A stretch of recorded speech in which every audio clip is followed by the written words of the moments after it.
It's the Practical Prayer Podcast pre-show on New Thought Media Network. Wow, how about that? Wow. Wow. Yeah, I'm Bill.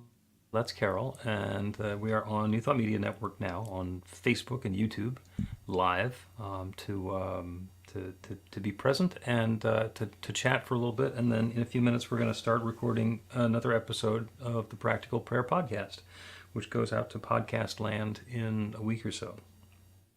This is episode number 149, so we have been doing this for a while. Wow. That just feels so nice.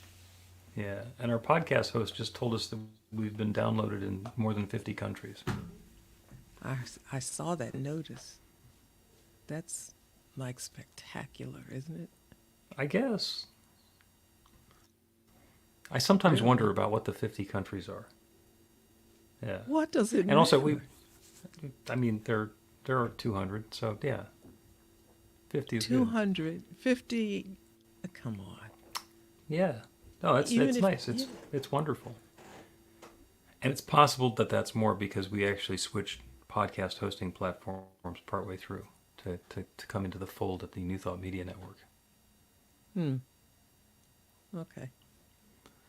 That's that. the technical side. I'm not sure what time we did that. I remember you said something about it, but Yeah. it was a highly technical subject called "We Can Stop Paying Every Month."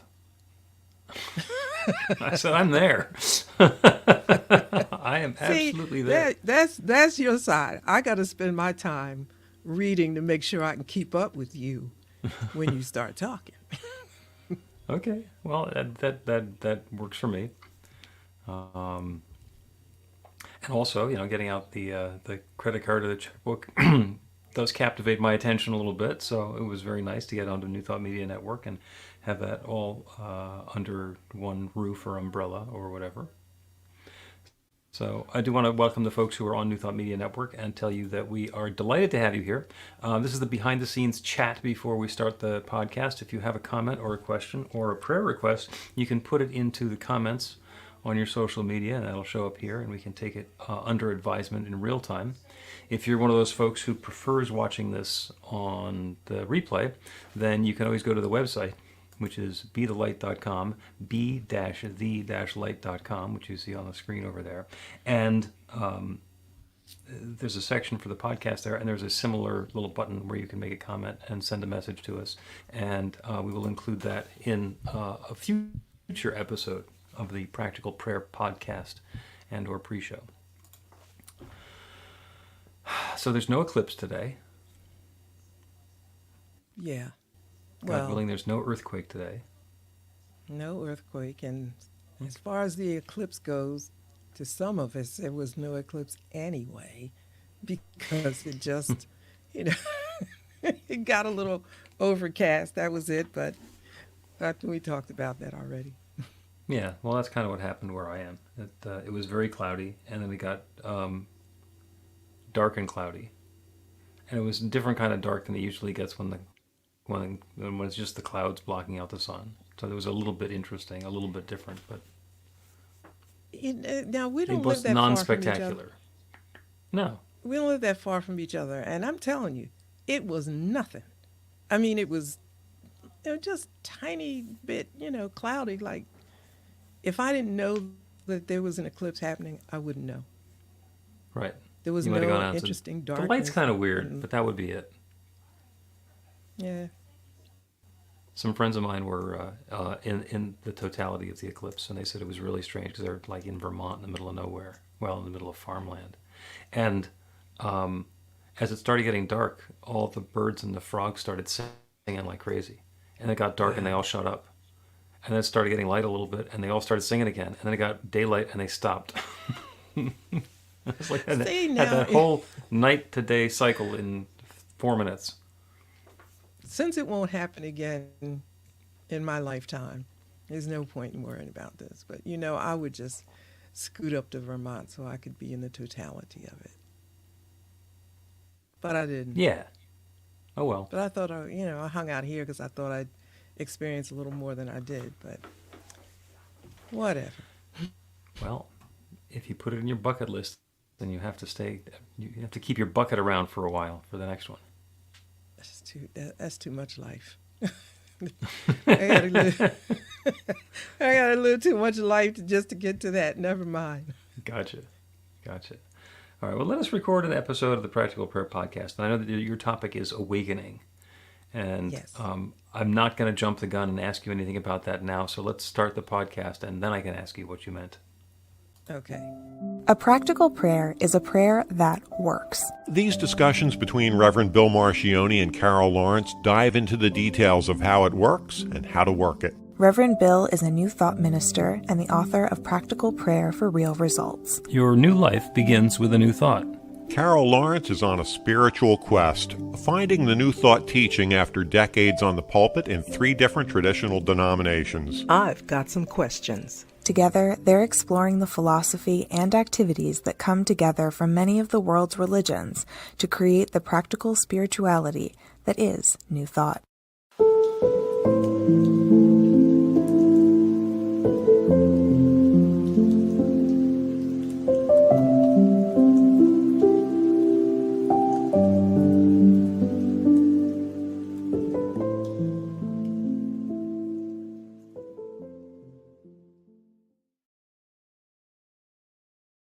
Welcome to the Practical Prayer Podcast. I'm Carol, here with Reverend Dr. Bill Marchiony.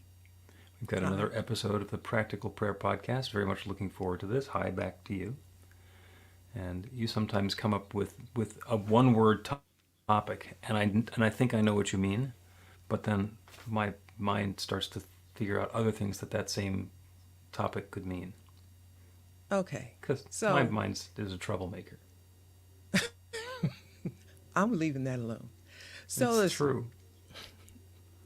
I want to talk Oh, maybe we'll do an episode on that, your trouble-making mind.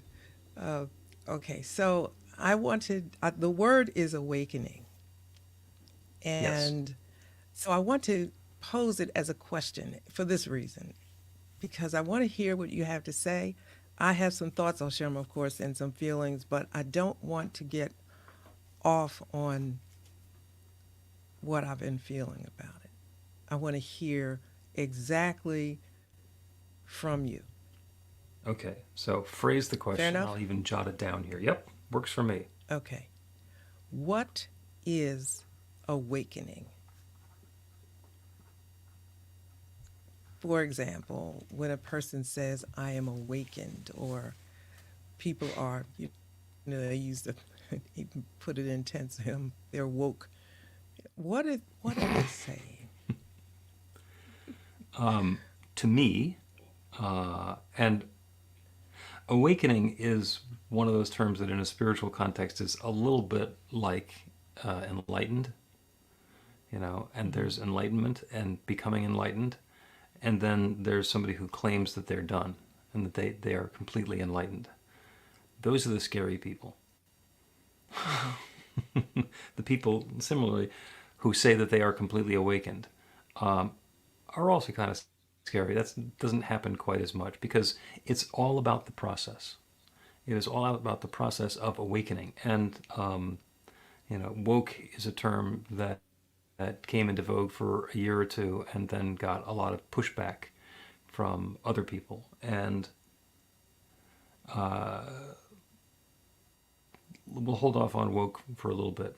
Awakening is moving into a greater experience or expression of understanding of the world around us and our place in it.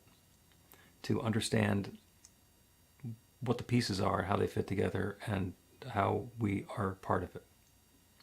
In a spiritual context, especially, it's really easy in New Thought because the premise is that there's only one power, one presence, one love, one source, one intelligence, one whatever it is. And we will happily go through the entire creation story again if you'd like to. We'll hold off on that for right now. But since there is this one divine presence that is expressing itself in myriad forms, millions and billions of planets and people and creatures and particles and everything. And it's all that one substance, that one energy, that one intelligence, that one love, that one formed and shaped and arranged in a particular way. Awakening is the process of us becoming more aware of that true nature, of us and of everything around us. Awakening is that awareness that we're part of that infinite creative power and presence. Okay, that kind of fits. Usually, sometimes I have these these questions. It's triggered by something I heard or read or whatever. And I was listening to somebody. I'm always listening or reading something. And they kept repeating the phrase, my awakening in, in the date that they gave it. And I'll be honest with you, it did hit up on something from my life across the street because there used to be, there was the term, I got saved. Mm-hmm. And they would say, when did you get saved? And then somebody would say, and I'm just talking about different people, not one conversation. Somebody would say, well, if you don't know the date that you got saved, you're not really saved. Mm-hmm. And, I had all of these thoughts, and I don't want to be negative. I just don't want to. Anyway, when this person said, when I awakened, or I had my awakening in 20, whatever it was, I kept thinking, like, how do you know when you had this awakening? To me, it's a process of something happening and unfolding all the time. And I do understand that, yeah, it's growth, and some days you may not exhibit awakening behavior as much as others.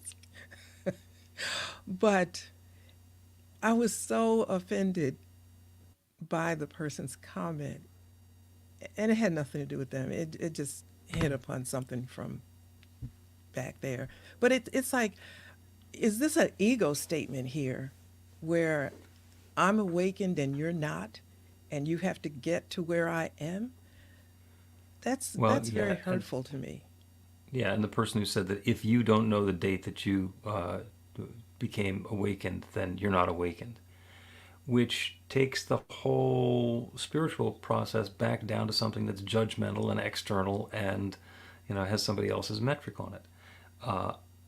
It is completely possible, and we've seen it happen, that somebody realizes, oh my gosh, here is a new way of understanding the world, a new way of engaging with the world, of letting go of things that haven't been working for me, and it's a bursting.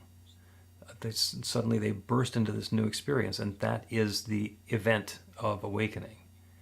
And for other people, things aren't working for them, and they're doing some studying, and they're doing some reading, and they're changing some things, and they're getting into a spiritual practice, and they're doing something, and then they look back and they say, I used to be so screwed up, and now I'm feeling so much happier. And I couldn't imagine living without this new awareness of the way that the world works and the way that I'm engaging with it. They've had just as profound an awakening, and they don't know what the date was. They might be able to trace back to when they first, went to a group meeting or heard a YouTube or picked up a book, but it might not matter because their experience is more about building something rather than having it, arriving. It's like building a house rather than arriving at somebody else's house and moving in. Yeah, yeah. And how do you pinpoint it? Because it could be like a culmination of things, understandings, Mm-hmm. your whole lifetime or half your lifetime or whatever. You know, I hang out at the ocean all the time. Mm-hmm. And sometimes I'll go sit at the edge of the water and just sit so that, the water, just the waves come and I feel the waves. And I use all kind of analogies with that at times. And I think about this wave represents a new understanding. And this one that's coming in is helping me understand the last one better. And oops, here comes another thought that I hadn't thought before. And to me, that's what awakening is, because each day or with each experience, you learn more about whatever it is you know, is on your mind at the time, or your life, or the universe, or spirit, or God, or whatever. It's constant. And so to say or have the idea that you are awakened and someone else isn't feels not so comfortable to me. You know, it's like, Oh, how I do, completely agree. you know, how can we be friends? You know what I mean? You know, I actually find I mean, myself able to be friends with a lot of people who are just wrong. well, I guess using the term friendship was wrong, but when I'm talking to you, I don't feel less than. I clearly maintain the idea that you are my teacher. That's how I think of you. And because that's how I want it to be, because I still learn from you. But I don't feel less than, like he's more awakened than me, so I feel less than. I don't, you know what I mean? I know exactly what you mean, and I also know what they call a teacher who doesn't have a student. The guy's sitting there talking to himself. So this is you are playing a very valuable part in this in this entire program here. So let's go back to being saved, and because that's not something that that New Thought particularly encompasses. You know, being saved, if somebody goes along and suddenly realizes that Jesus is their Lord and Savior, and their life is different from that point on. The thought that somebody can be saved and they don't need to continue working on their spiritual development, they don't need to pay any more attention to it, they're saved, they're done, they can wash their hands and walk away. Not true. There's still, there's still prayers to be done, there's still meditation to be done, there's still good deeds that need to be attended to, there's still amends that get to be made. So if somebody's proudly saying they know what the date is, wonderful. I have a lot of friends who are in recovery for drugs or alcohol or whatever their addictions happen to be. And they know what their sobriety date is. They know that this is the first day that I intentionally was not using. And some of them have several sobriety days because the first one didn't work and the second one didn't work either. And then they went back to it. And it's an understanding of that texture and that nuance. It's not about, oh, suddenly this happened and everything's the same. Because before that sobriety date, they're having a life and going through their life. And after that sobriety life date, they're going through experiences, having a life. And tends to be all the meetings they go to are after their sobriety date. And they go to the meetings to support each other and to learn something new about themselves and to get into a deeper experience of empathy with the other people that they're sharing their world with. Yeah. On the other side, there are so many different um, interpretations of salvation. So when somebody says in one church, I've been saved, and then you go to another denomination, it's a different one. And then when you talked about, you know, you can, you can only be saved one time, and others you have to keep on getting saved because you screwed up, so you got to go get saved again. Or maybe you never really were. And I don't mean to be ugly if there are some Christians listening. You know, I'm still quite hesitant about saying things because I don't want to offend anybody. But, you know, the reality is that for me, it's like you got to be careful with that word awaken or saved. I don't care which one you use. It doesn't make you better. It means that, you know, your eyes are open to more understandings and greater awarenesses. Do you know Yeah. what I mean? Just Yeah. and to me, that's the delightful thing. I mean, I get up at 5 every morning. My husband says, you know, nobody on the planet gets up at 5. And then when the seasons change, you know, it's it fives turns into four. Not because I like it. It's just the way it goes. And That's just when Carol's body says it's time to get up. it's time to get up. And I'll look at the clock and I'm like, 4:02. Come on, please. But sometimes I'll just go ahead with it and get up. But I'm always, every day, excited. Even when there's crap going on, I'm always excited because it's an opportunity to know something that I didn't know. I'm going to find out something new. Something's going to work today that didn't work yesterday. I'm talking about technology and all that kind of stuff. Or I'm going All to of talk it, to yeah. somebody and, it's going to be an aha moment. Like I feel that first thing in the morning, but that doesn't make me any different or better. Because some people get up with the same attitude and they get up at 9 or 7. And it's just, this is a 5 o'clock club. This is the nut club. Who knows? But I It's just just heard that. Yeah. And the person, I think why it got me is that the person has a pretty large audience. Their voice does go out quite a lot, distance wise. And I was just thinking, how many people probably don't feel good about what you just said? And I'm sure he didn't mean anything by it, but I don't know, maybe did.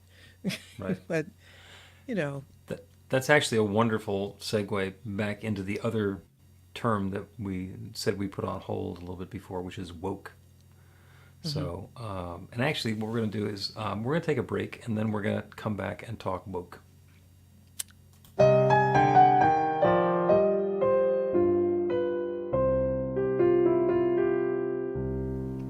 Are you ready to get results? Now, that's not a rhetorical question. Are you ready to get results? RUR2GR. That's actually the abbreviation for the steps in a practical prayer. Recognition, unification, realization, gratitude, and release, with a couple of extra steps in there in case some doubt creeps in along the way. RUR2GR. This class is about the prayer technique that's common to all of the spiritual practices and religions in the most effective prayers that they have. And by effective, I mean that the prayer works. It actually creates a change in the experience of the person doing the prayer. It gets a result. We're going to begin with theory, and then we're going to take it into practice. By the end of the class, you will have your very own practical prayer that will help create transformation in your life.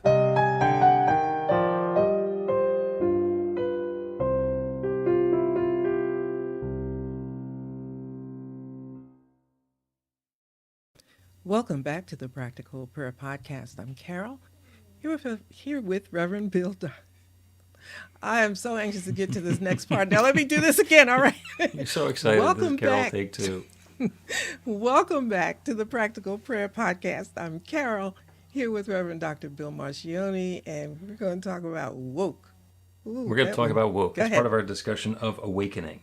So, woke was something that started getting really relevant 4 or 5 years ago, and it implied an understanding of the ways that we're dealing with each other on a more fundamental level than the superficial way that we'd been interacting amongst the sexes and the genders and the races and the economic classes and the nationalities and the ethnicities and so forth. And interesting, and that there's been a whole bunch of pushback, including the governor of Florida, who had this whole campaign. He wanted to be the president of the United States, and he was campaigning against woke. And he thought that was going to be a winning combination. The synonym for woke, the word that means the same as woke, is empathetic. When we are woke, we are understanding somebody else's perspective. We are able to walk a mile in their shoes. We are able to understand where they're coming from. And by having that empathetic understanding, we're able to apply the most important rule of all the religions. And by the way, they all share this one rule, which is the golden rule: do unto others as you would have them do unto you. Mm-hmm. If you don't understand what you're doing to them, if you don't understand what's being done unto them, then you can't possibly understand what you'd like to have done unto you. Mm-hmm. If there's an assumption that everything I'm doing is just fine and it's landing on other people and they have no objection to it, then there's no reason to change anything. And if, in fact, it's not landing on other people the way that it would land on us, then woke is understanding what the actual impact of our activities and our actions are. Awakening is a spiritual context of waking up to the bigger picture, understanding what's going on. And woke is mostly about other people and the groups of people.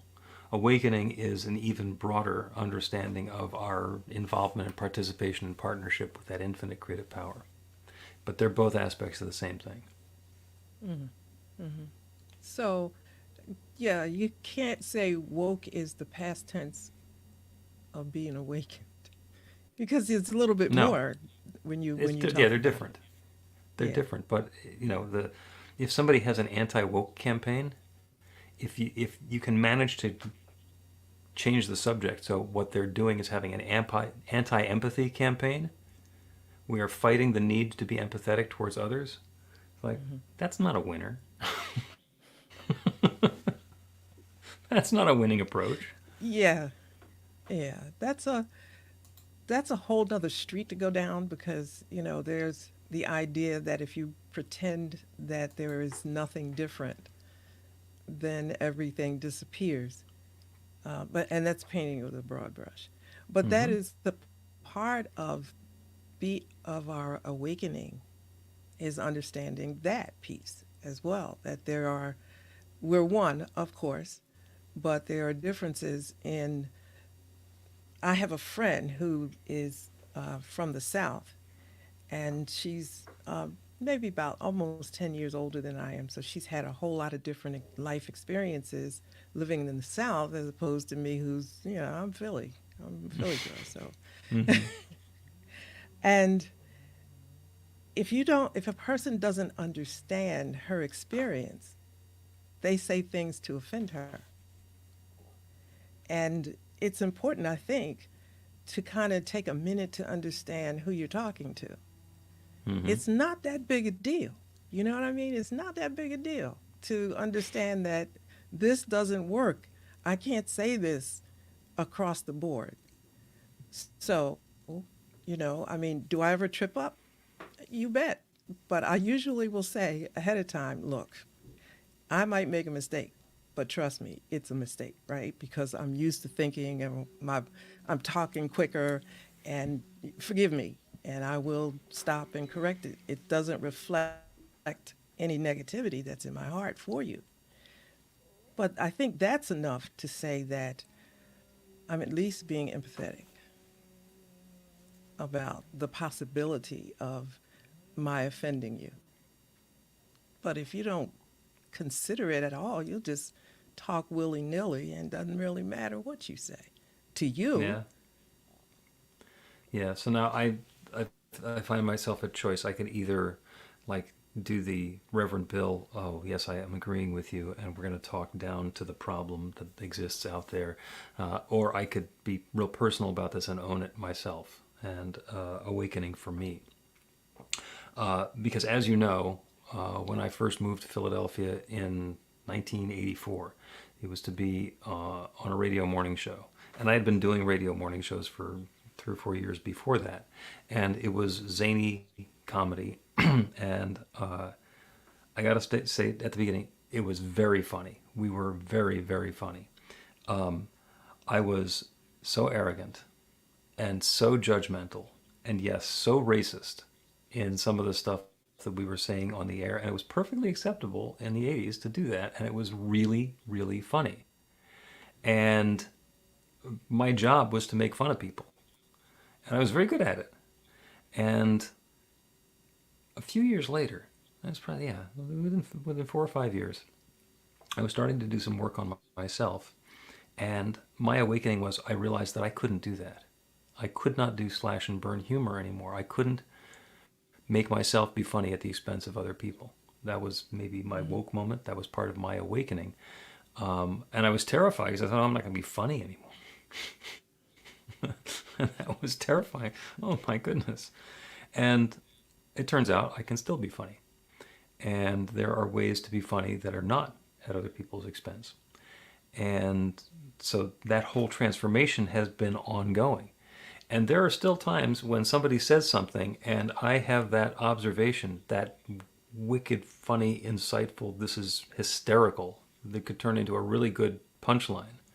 And I don't say it because it's got too much harm in it as well. It's not worth the joke. As far as I'm concerned, that's being woke. I mean, it'd be nice if those things never occurred to me, but you know, sometimes they're funny and they're not offensive. In which case, I'm glad that they occurred to me. So I'll let myself do the filtering after those thoughts show up. So, and it's a process. It's a process. It's been quite a while since I've really made a complete fool of myself doing that, but It, less and I, less I often. I like the word process that you used Yeah. because it is ongoing, and it made me think of a term that I used recently that oh my goodness, I certainly absolutely meant no harm. And when I used the term, I I caught it as soon as I said it, and I could not, I didn't know whether it was a bad term or not. It's just that I didn't want to. I really didn't. I don't know to this day whether it was because I don't know who to ask. Because I don't want to offend. I don't want to offend anybody by asking. So I thought, okay, just don't say that.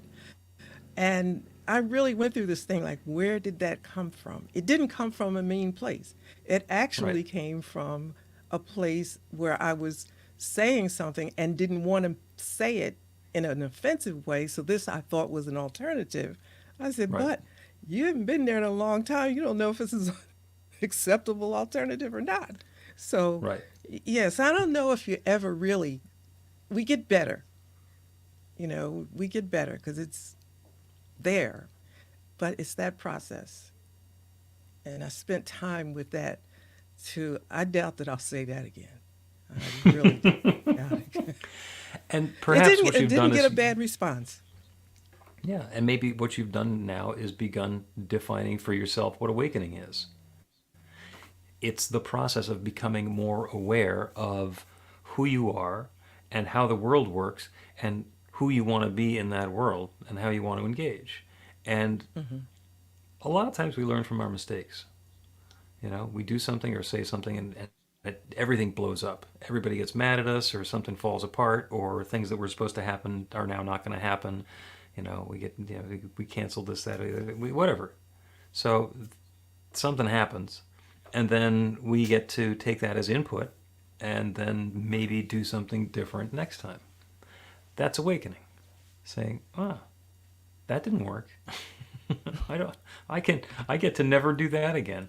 Let me see what I'm going to do instead next time. So then we can say that awakening is a process that we're going through in unfolding and understanding of ourself, how the world works around, that we're in, works around us, and all these things, how it all comes together and how we flow together in Hmm. a different way, you know. So it doesn't set us apart. I'm not more awakened than anybody else. Is that fair? Oh, I Because think so. I'm in the process, you know. Yeah, and I can look at somebody who is completely, in my observation, dysfunctional and bigoted and uncaring and unthoughtful, and be grateful that I'm not there. And I can even, if I wanted to, I said, well, they're not as awakened as I am, but maybe they were so much worse before that they've actually made a lot more progress than I've made. I started out being not bad, and now I've gotten to better. Maybe they started out as awful, and they're just up to bad. I don't know. It's none of my But business. okay, and then how about this though? They are, it's a on that subject you may be more awakened, Hmm. woke. There's another, I mean, because there's so many dimensions to us. And on another subject, they may be more further along the process than I am. Hmm. So how do you know? Well, yeah, and we don't. Yeah. And if we think that we know, and we think that we want to label other people and put our values on them, and we're just being judgmental. And when we're judgmental, we could be completely right, or we could just be judgmental. Well, how can you be judgmental and completely right? Ask Unless you're anybody who's in saying, judgment of something else if they think that they're wrong. They'll always say that they're not wrong.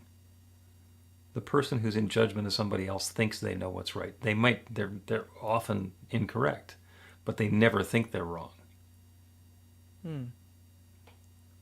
I just want to speak about my girlfriend that I've spoken about a few times. And this is like 50 years, a little bit more, that we've been really good friends without a break. But Hmm. she blurted out one time, it was halfway, maybe through 20 years ago. She blurted out this thing. We were in a group of people, and she says, she thinks, Carol thinks everything is okay. She doesn't think there's any sin. She thinks everything is okay. And she pisses me off with that. And I didn't know, I really didn't know that her assessment of me in that way made her so upset. I didn't know. And all I could do was just kind of laugh because I looked at the faces of the people she was talking to, and they were looking at, I was just imagining they were saying, finally, somebody, you know, who's not, somebody who's not going to, like hang me out to dry for this. But I never forgot that. And it took her a while to get, I don't know if she's over it yet or not. It's just not something that burns her up anymore. Well, it didn't She just, interfere with the friendship. yeah, whatever. She would shake her head sometime and don't, and I look at it like this. I said, do you want to be punished? I mean, if you want to be punished, I give you permission to punish yourself. But I can't do that for you. And Hmm. that would piss her off even more. So then we get together, a week or so later and everything is okay. But to me, that's how you look at people arrive at different levels of acceptance. I don't like the word tolerance. I don't like that. It sounds to No, me like you're putting tolerance is up when with you're looking something. down on something and you still let it happen. Yeah, so you just look at it and say, okay, that's a different way of looking at it. Maybe I'll understand it, maybe I won't, but you're still cool, Hmm. you know? You and some of people in the audience listening might have a challenge for me on that one. And the only thing I would say is be kind to me because I'm still awakening. So I may seem to be tolerant or what is it, accepting of Yeah. everything, and there might be some things I don't know that I'm not accepting of yet. We'll Well, see. yeah. If somebody has a judgment that you need to be judgmental about something so that you can decide whether it's good or bad or right or wrong for somebody else to have done, then that's on them.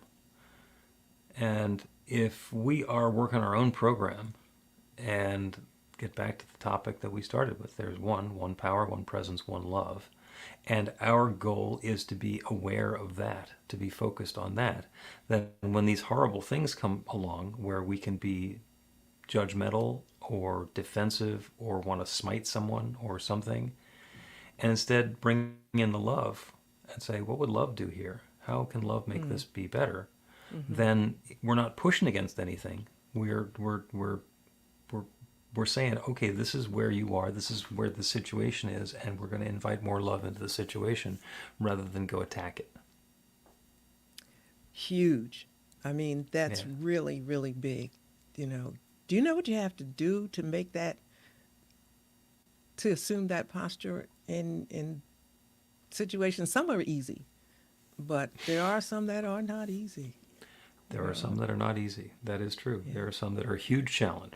And those, of course, are the ones that are in control because your friend probably, there's a bunch of stuff that goes on that would annoy other people and she thinks it's just fine. But when one comes along that pushes her buttons, then she thinks everybody needs to be on board with her indignation.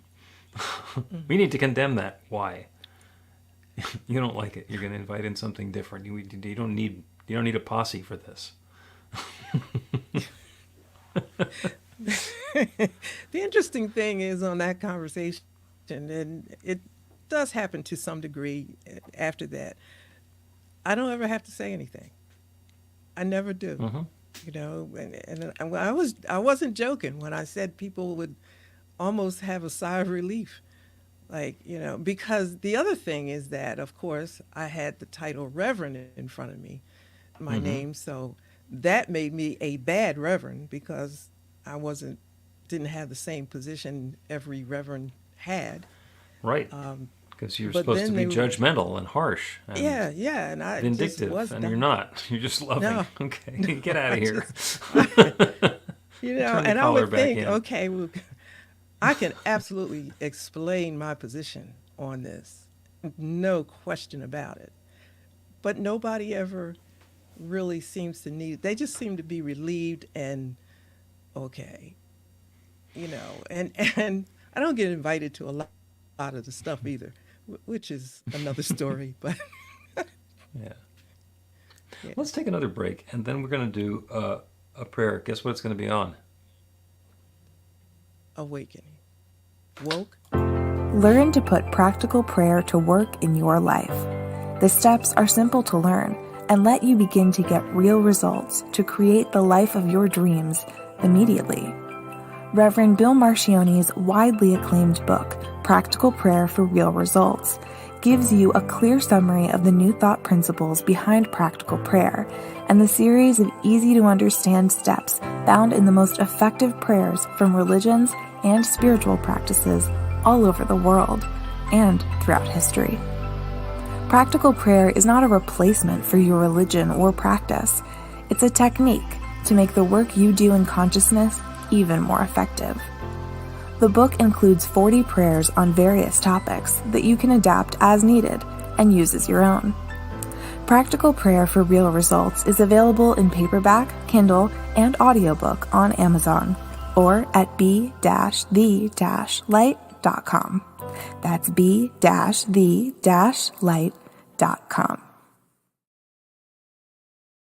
Welcome back to the Practical Prayer Podcast. I'm Carol, here with Reverend Dr. Bill Marchiony. We're going to do a prayer. Yeah. We've been talking about awakening, and we're going to do a prayer inviting that experience of awakening. And the example that I'd like to give is, because we've been talking about some people claim that the awakening or the being saved is an event. It's something that just happens. And other people, Carol and I in particular, understand that it's more of a process. So let's imagine going indoors into a very light-controlled room in the middle of the night. And it's dark and it's dark and it's dark and it continues being dark. And the sun comes up outside and it's still dark in the room. And then we open the door and suddenly there is this event of light. That is the event of awakening. And if we're sitting outside in nature and it's pitch dark in the middle of the night, and then there starts to be a little bit of gray on the horizon, and then a little more, and then a little more, and then the sun comes out, and suddenly there's this growing thing, and there's daylight on the way. And after a few hours, it is that experience of bright sunshine, but it was a gradual experience for us. Instead of that, I opened the door and suddenly it happened. Those are both awakening. Those are both going from a place of relative darkness to relative light. And the thought that the light that we're experiencing now is all there ever can be is simply arrogance. And the thought that we have to do our process of moving from darkness into light in a particular way in order for it to count is ridiculous. You know, we can dispense with that. Everybody's having their own experience. And the prayer today is about understanding the experience that we're having and inviting an even deeper experience of awakening and a greater awareness of that bright light that's shining. So we'll turn our attention to the light. And the light is the metaphor for that divine power and presence, that infinite love, that one creative power that shares itself as all of its creation. We call it God. We call it spirit or nature. We call it the Big Bang. We call it evolution. Whatever it is that we call it, it is that one process, that one energy, that one love, that one substance, that one intelligence that continues to share itself as all of its creation, everything that exists, everywhere, every person, every activity, every event is that one taking form in a different way. Each one who is listening to my voice right now is whole and complete, beginning to end, nothing but that divine love taking individual form. That is what we are, each of us in our own way. We're not the same, but we're that same power and presence expressed in different ways. So it is completely possible for that one divine power and presence, which is within us, which is us, to shine even more brightly, for our awareness to become even more fine-tuned to that grandeur, to that love, to that light. That's the truth of our essence and is the truth of everything else in creation. Everything is that bright light of love shining in its own way. And awakening is an increasing awareness of that divinity, that what we're looking at is the divine itself, that what we are looking with is the divine itself, that we are in connection and communion with that good all the time. And as we open to a deeper awareness of that bright light of love that is shining, we awaken to the truth of what's going on in the world around us and what's going on as us as well. This is awakening, and it's happening for each of us in our own way, blossoming, blooming, pouring into creation in new and wonderful and joyous ways. That's what's going on. That is the awakening that's at hand. And I'm so grateful for it. I am so grateful for the good that's already unfolding, and I'm so grateful to know that it continues to unfold and reveal itself in every moment and every activity. And so with a deep feeling of thanks for all of this good already unfolding and still to come, I speak this word, and I release it into that one creative law that creates everything. And I know it is now creating this even deeper awareness, this awakening to the truth of what we are. And so I let it be. And so it is. The Practical Prayer Podcast with Reverend Bill Marchiony and Carol Lawrence is a production of BeTheLight.com, be-the-light.com, where you can find more information about practical prayer for real results. Our theme is by Music of Wisdom. You can learn about the spiritual community of New Thought Philadelphia with daily guided meditations, Weekly celebrations of spirit, and Reverend Bill's classes in practical spirituality at newthoughtphilly.org.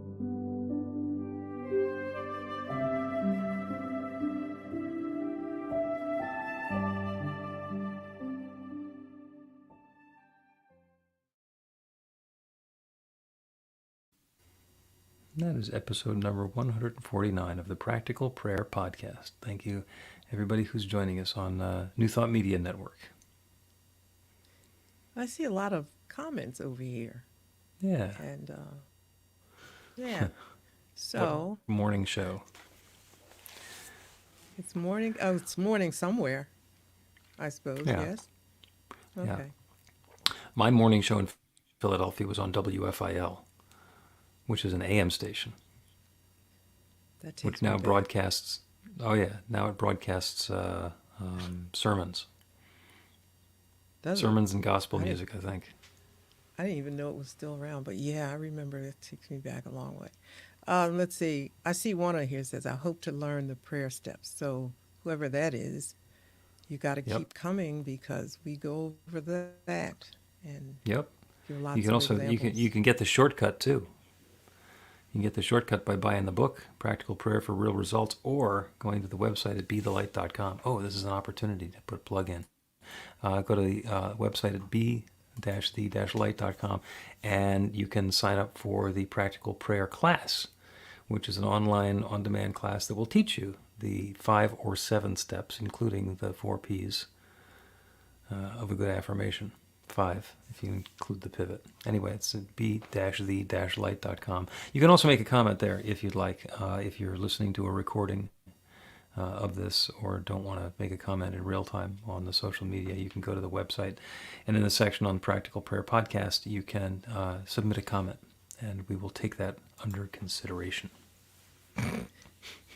The class is the class is worth it. You know, I took Yeah. it twice. right? And I'm still learning from it or living from it, using it, whatever. It's really good. But I'll tell you about that book.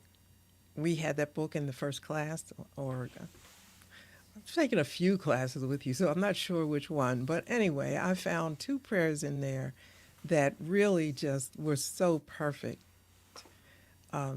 I kept saying, boy, I wish I had these when I was in corporate. I wish I had these when I was an active pastor. Oh, the first time I said that, I thought, oh, I wonder how that sounded. But it was true. So it's really so worth it because all of them are good. All the prayers are good. But just like anything else, it's probably going to be a few of them that just like are your go-to. I use a couple of them as go-tos, change the words around and fit it in the context a little bit. But yeah, I especially wish I had one when I was in corporate that would have saved me a great deal of angst.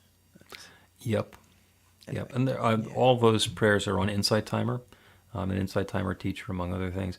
And it's interesting because there are comments that come back from people, and different people resonate with different prayers.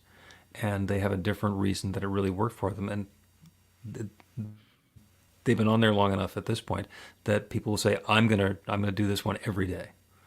And there's 40 of them in there. So there's different people doing different ones every day. And God bless, that's how the world works. This is not everybody goes to Baskin Robbins and gets the same flavor. There's a reason there's 31 of them over there. No? Yeah, it depends on where you are in your life and what you're doing. For so many years, I was always in leadership and Mm-hmm. had to be in meetings and all of that and go through an agenda that wasn't always pleasant or receptive to everybody. And yet that was what was happening. And I didn't have these book of prayers. I had some standards and I Mm-hmm. had some that got me through. And I mean, no disrespect about that, but I kind of wish I had these others because it brings in a different perspective. It brings you into a different place so that when you're moving forward in a situation that could be unpleasant, you move forward differently and the situation looks different. And, in my world, uh, being a woman in male dominated positions always, confidence was a big thing. Like you really had to, if you didn't have confidence, you better show it. And when you have the universe backing you up because you are now awakened to some new ideas and some new realities, confidence isn't an issue. It's what's there. It just kind of opens up what has always been there. And I'm just going on and on because uh, I just think that these prayers make life different in the Mm. sense that in the way that you approach it.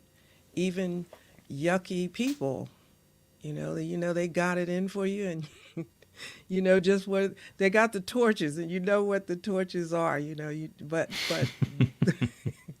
But somehow these prayers help you to face those situations that in another without them you may feel intimidated or less powerful, so to speak. And that's an important word too. They are empowering, and this was not a part of our discussion. It just flowed in there.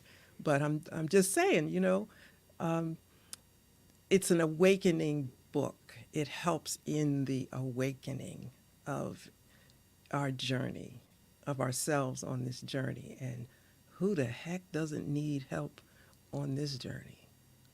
I Yeah. know I Well, have. yeah. Thank you. And I kind of regret that I didn't have the prayers to offer you back when you were in corporate America, and what I had was ridiculously inappropriate comedy bits on the radio. Yeah, well, What I had. yeah. All right. We're We're in going to draw different this places, episode to. but Well, that's right. yeah, I'm glad we got to where we are now.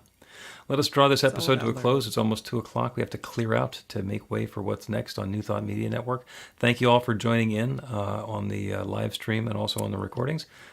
See you in podcast land, and then back here next Monday.